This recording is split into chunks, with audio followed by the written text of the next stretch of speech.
Jean Racine, Cantique spirituel.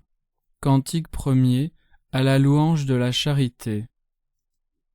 Tiré de la première épître de saint Paul aux Corinthiens, chapitre 13. Les méchants m'ont vanté leurs mensonges frivoles, mais je n'aime que les paroles de l'éternelle vérité. Plein du feu divin qui m'inspire, je consacre aujourd'hui ma lyre à la céleste charité. En vain je parlerai le langage des anges, en vain mon Dieu de tes louanges je remplirai tout l'univers. Sans amour, ma gloire n'égale que la gloire de la cymbale qui d'un vain bruit frappe les airs. Que sert à mon esprit de percer les abîmes des mystères les plus sublimes et de lire dans l'avenir?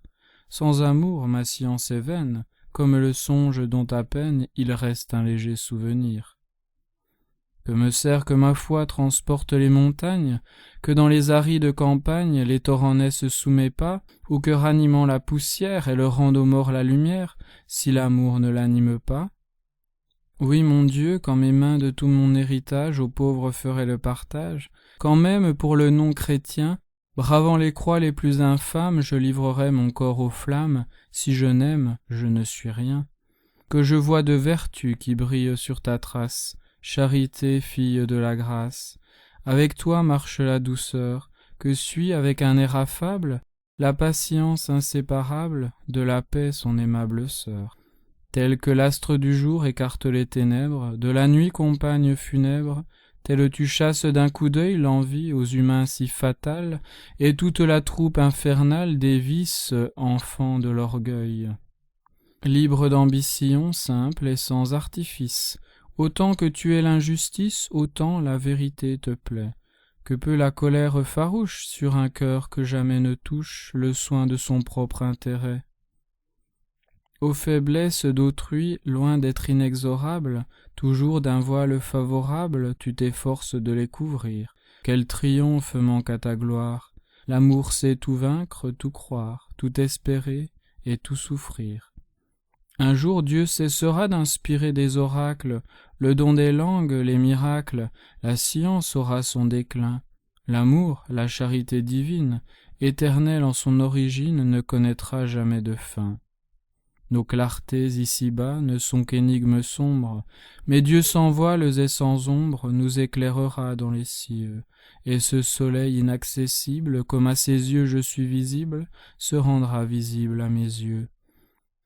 L'amour sur tous les dons l'emporte avec justice. De notre céleste édifice, la foi vive est le fondement.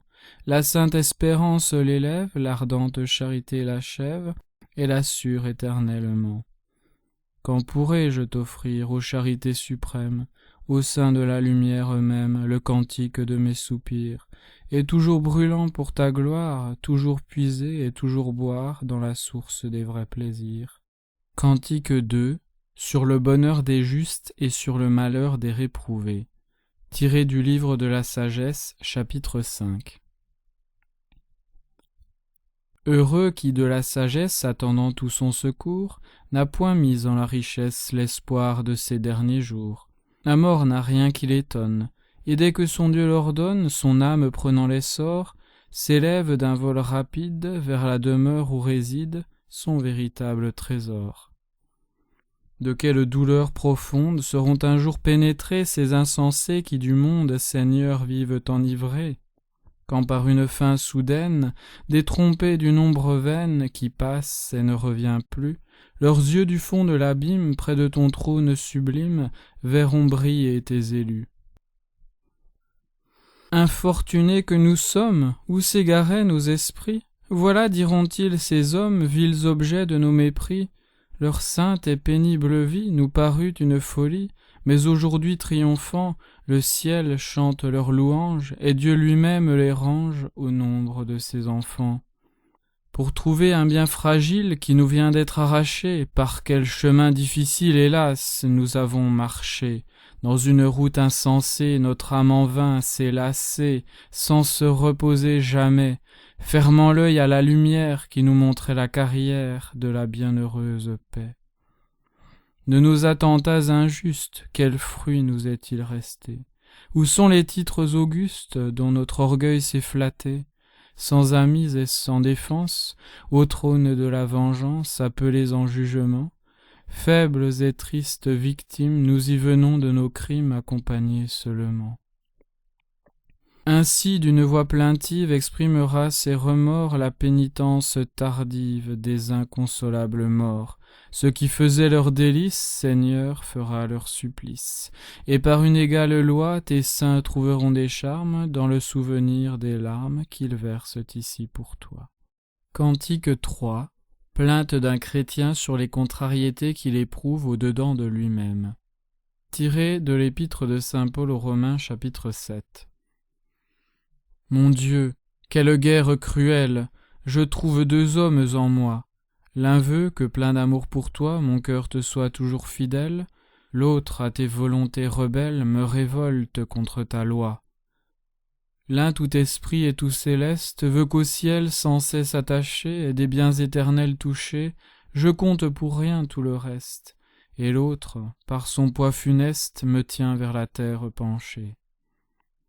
Hélas, en guerre avec moi-même, où pourrais-je trouver la paix? Je veux et n'accomplis jamais, je veux mais, aux misères extrêmes, je ne fais pas le bien que j'aime, et je fais le mal que je hais.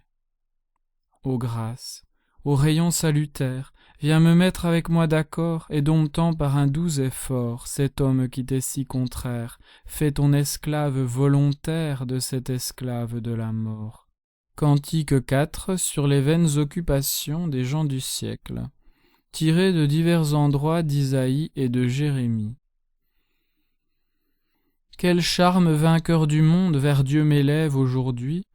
Malheureux l'homme qui fonde sur les hommes son appui. Leur gloire fuit et s'efface en moins de temps que la trace du vaisseau qui fend les mers, ou de la flèche rapide qui, loin de l'œil qui la guide, cherche l'oiseau dans les airs. De la sagesse immortelle, la voix tonne et nous instruit. Enfants des hommes, dit-elle, de vos soins quel est le fruit? Par quelle erreur, âme vaine, du plus pur sang de vos veines, achetez-vous si souvent, non un pain qui vous repaisse, mais une ombre qui vous laisse plus affamé que devant? Le pain que je vous propose sert aux anges d'aliment, Dieu lui-même le compose de la fleur de son froment. C'est ce pain si délectable que ne sert point à sa table le monde que vous suivez.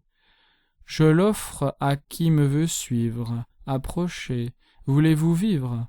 Prenez, mangez et vivez. Ô sagesse, ta parole fit éclore l'univers, posa sur un double pôle la terre au milieu des mers. Tu dis, et les cieux parurent, et tous les astres coururent dans leur ordre se placer. Avant les siècles tu règnes, et qui suis-je que tu daignes jusqu'à moi te rabaisser? Le Verbe, image du Père, laissa son trône éternel, et d'une mortelle mère voulut naître homme et mortel. Comme l'orgueil fut le crime dont il naissait la victime, il dépouilla sa splendeur, et vint pauvre et misérable apprendre à l'homme coupable sa véritable grandeur. L'âme, heureusement captive, sous ton joug trouve la paix, et s'abreuve d'une eau vive qui ne s'épuise jamais. Chacun peut boire en cette onde, elle invite tout le monde, mais nous courons follement chercher des sources bourbeuses ou des citernes trompeuses d'où l'eau fuit à tout moment.